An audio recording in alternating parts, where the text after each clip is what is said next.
Hello guys, good morning, good morning, good morning. Meron tayong gunting. So welcome back sa aking channel guys. Ang gagawin natin for today is mag-unboxing tayo. Unboxing. Diyan unboxing. So ito yung mga na-order ko sa Shein. Alam niyo naman talaga na si Shein talaga ako.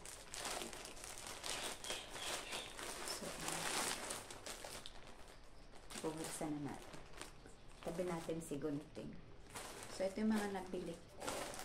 Ito natin siya sa harap ilagay. Isa. Dalawa. Tatlo. So, apat lang yan guys. Apat lang na item. So, ito yung unahin natin. Buksan. Kasi excited ako mag-dress. Na-order ako ng dress. Actually, yung tela niya, hindi talaga siya masyadong komportable. Mukhang mainit. Pero yung sa nabasa ko na comment, sabi nila maganda ang tela. Chuchu. So, yun. Ayan. Akala ko skirt. So, dress siya guys.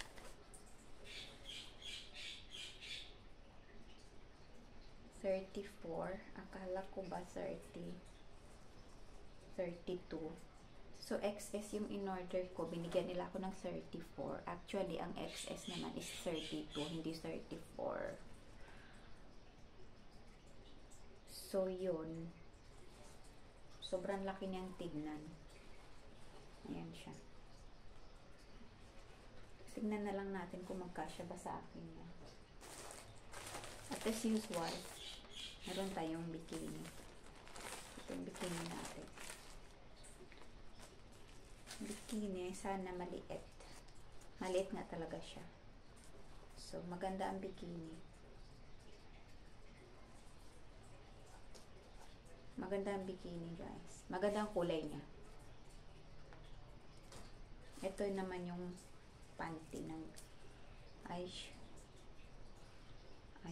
ang liit pala.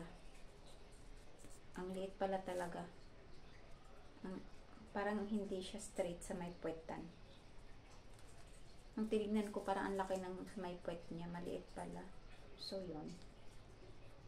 Tignan na lang natin kung magkasya sa lola niya. Pero maganda ang kulay niya.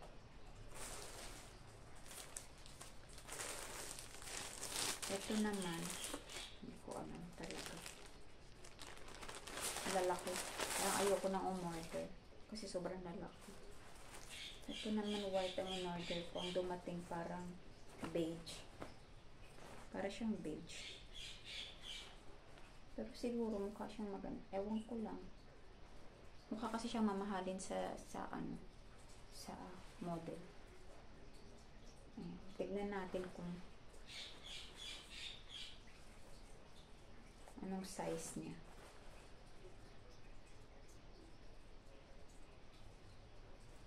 So, dapat kasi 32. Malaki to sa akin talaga. XS na to eh. Asian size XS. Siguro lang, over ano lang ako. Ito naman tayo.